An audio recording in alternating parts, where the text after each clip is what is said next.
Je suis rentré à Saint-Cyr parce qu'il y avait cette notion de patriotisme, plus d'autres attraits de la vie militaire de l'époque, qui était l'empire colonial, qui était à côté beaucoup. Vous savez, là, la pensée que le drapeau français était planté, flotté un peu partout dans le monde, ça comptait beaucoup. Et donc c'était un peu de patriotisme. Là-dessus, la guerre est arrivée, mais je suis parti dans un régiment, et après diverses aventures qui sont rapides, parce qu'il ne se passait pas grand-chose, on était tombé sur la frontière belge. J'étais dans un régiment de chars de cavalerie, et on monte en Belgique, et le 11 mai au matin, un bombardement d'aviation a tombé sur les positions d'attente sur lesquelles on était. J'ai été blessé, ma guerre était finie.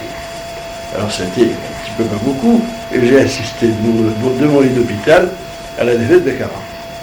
Alors, humiliation d'être battu, humiliation de ne pas avoir fait ce qu'il fallait, j'ai l'impression de ne pas avoir fait tout ce qu'il fallait, puisque je n'avais pas fait au boulot.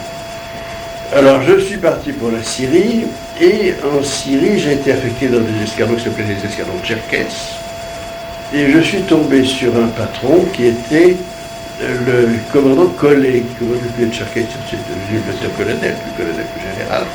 Alors Collet nous a rassemblés, c'était à la fin de l'année 40, début 41, pour nous expliquer un peu ce qu'il pensait de la situation, parce que l'Angleterre était très présente au sud et se battait.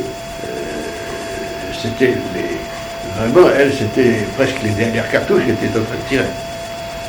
Donc, il y avait des tentations considérables de passer, on ne savait pas ce qu'il fallait faire. Rester là avec les Anglais et contre, on ne savait pas. Alors, Colin nous dit, vous ne jouez pas qu'il y ait ces discussions, parce que ces discussions étaient parfois assez violentes. Discussions, ça n'est pas plus loin.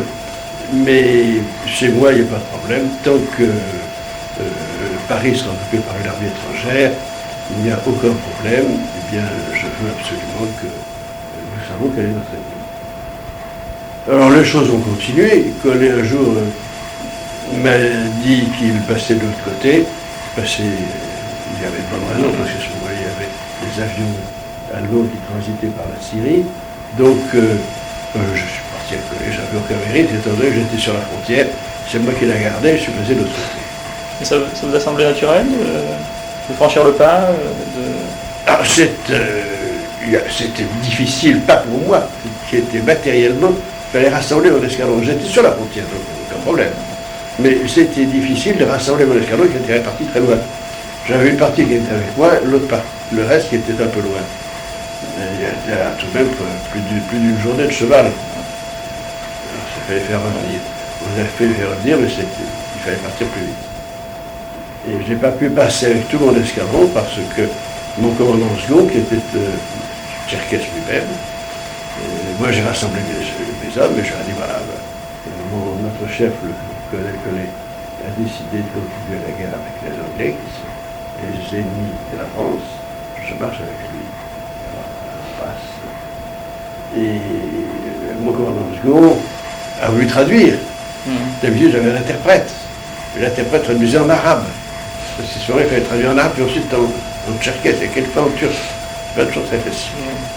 Et l'interprète arabe n'a pas pris la parole. C'est le commandant second qui a parlé tout de suite. Il a parlé en tcherkesse, je ne comprenais rien de ce qu'il disait. Mais je l'ai entendu ensuite, il a dit, écoutez, mes bons amis, vous ne savez pas du tout où vous allez, vous ne savez pas ce qui vous attend, laissez-le partir, si j'ai envie de continuer tout seul, mais il continue, il fera la guerre. Alors je suis pratiquement, il y avait 5 hommes qui sont venus avec moi. Mais heureusement, en plus de 2, il y avait 3 sous-officiers français qui étaient là.